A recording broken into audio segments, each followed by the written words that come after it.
যে নারী রান্না করার সময় তিনটি কাজ করবে ওই নারীর কপাল খুলে যাবে। আল্লাহ পাক রব্বুল আলামিন ওই নারীকে সম্পদশালী বানিয়ে দিবেন। আল্লাহ পাক রব্বুল আলামিন ওই নারীর ঘরে বরকত নাজিল করবেন। ওই নারীর ঘরে আল্লাহ পাক রব্বুল আলামিন রহমত নাজিল করবেন।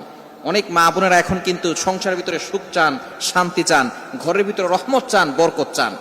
বিশেষ করে যে সমস্ত নারীরা সংসারে বরকত চান তারা কিন্তু অবশ্যই এই তিনটি কাজ করবেন। দেখবেন আপনার ঘরের ভিতরে শান্তি আসবে এবং আপনার রান্না সুস্বাদু হবে এবং আপনার রান্না যারা খাবে তারাই আপনার প্রশংসা করবে। আমরা অনেকেই কিন্তু নিজের প্রশংসা শুনতে চাই এবং অনেকেই আমরা ঘরের ভিতরে বরকত চাই, রহমত চাই। এজন্য আমরা এই তিনটি কাজ করব। নাম্বার ওয়ান, এক নাম্বার হচ্ছে আপনি যখনই রান্নাঘরে প্রবেশ করবেন তখন আপনি সালাম দিবেন। মনে রাখবেন রান্নাঘরে কিন্তু চুলা আছে। এই চুলা, গ্যাসের চুলা বলেন আর যেই চুলাই বলেন, এই চুলা থাকার কারণে যখন আপনি রাতের বেলা সেখানে থাকেন না, এখানে কিন্তু জিন জাতি থাকার সম্ভাবনা আছে। এই জন্য যখনই আপনি রান্নাঘরে ঢুকবেন তখনই সর্বপ্রথম এক নাম্বার কাজ করবেন, সালাম দিবেন, আসসালামু আলাইকুম ওয়া রাহমাতুল্লাহ। কেউ থাকুক আর না থাকুক, ঘরে যখনই প্রবেশ করবেন, যদি ঘরে কেউ নাও থাকে তারপরে সালাম দিবেন, কারণ ঘরের ভিতরে অনেক সময় শয়তান থাকে। আপনার সালাম দেওয়ার কারণে সেই শয়তান সেখান থেকে বের হয়ে যাবে।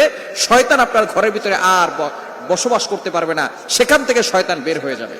আল্লাহ পাক রব্বুল আলামিন নিজে বলে দিয়েছেন, কোরআন খুলেন, আল্লাহ পাক রব্বুল আলামিন বলছেন 18 নম্বর পারা 17 নম্বর পৃষ্ঠার 13, 14, 15 নম্বর লাইন, সূরাতুন নূরের 61 61 নম্বর আয়াতে রব্বুল আলামিন বলেন, ফাইদা দাখালতুম বুয়ুতান ফাসাল্লিমু আলা আনফুসিকুম তাহিয়াতাম মিন ইনদিল্লাহি মুবারাকাতান তাইয়্যিবা।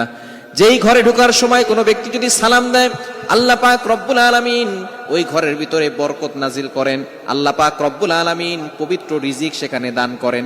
এজন্য এক নম্বরে নারীরা, মা বোনরা যারা রান্নাঘরে যাবেন সর্বপ্রথম সালাম দেওয়ার দরকার আছে না নাই? মা বোনদেরকে এটা শিখিয়ে দিবেন। আপনারা বাসায় গিয়ে মেসেজ পৌঁছে দিবেন, মা বোনরা যারা আছে এক নম্বরে তারা রান্নাঘরে ঢোকার সময় সালাম দিবে। নাম্বার 2, দ্বিতীয় নাম্বার হচ্ছে প্রতিটি কাজের শুরুতে বিসমিল্লাহ পড়বে। বিসমিল্লাহ পড়লে ওই কাজের ভিতরে আল্লাহ পাক রব্বুল আলামিন নিজে বরকত দিয়ে দেন।